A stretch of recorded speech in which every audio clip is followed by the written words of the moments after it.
வழிகெடுக்கும் கூட்டம் ஒன்று வருது பாரு தம்பி. அதன் வார்த்தைகளில் ஏமாந்து இருந்திடாதே நம்பி. இளைநேச செல்வர்களை இழிவுபடுத்தி பேசும் இறைஞான பாதையிலே புழுதி மாறி வீசும். இதுதான் இறைவனின் போதமா அல்லது இபிலீசின் வாக்குவாதமா? கூறுங்கள், இதுதான் இறைவனின் போதமா? மதுகப்புகள் இல்லை என்று மாறுதட்டும் கூட்டம். இந்த மதுகப்புகள் வழிதனிலே ஓடுகிறதோ ஓட்டம். தௌஹீதின் தத்துவத்தை அறியாமல் நடிக்கும் தௌஹீதுவாதி என்று தம்பட்டம் அடிக்கும். இதுதான் இறைவனின் போதமா?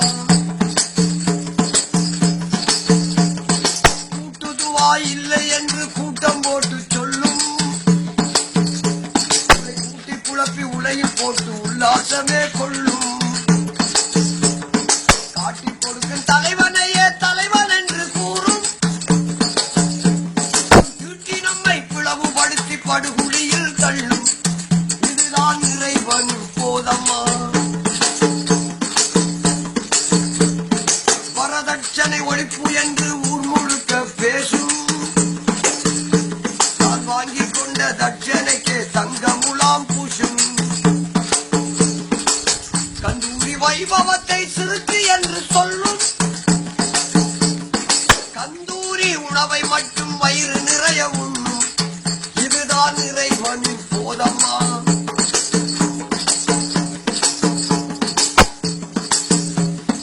அவுலியாக்கள் தரிசனத்தை அவமதிக்க சொல்லும். நம்மை அறிவு கட்ட மடையனாக்கி மடமையிலே தள்ளும். வான்மறை வசனத்திற்கு ஆதாரம் கேட்கும். உங்கள் வாழ்வு தன்னை வீணாக்கி சேதாரமாக்கும். இதுதான் இறைவனின் போதமா? தரீகத்தின் வழி தன்னை ஏற்றிடவும் மறுக்கும்.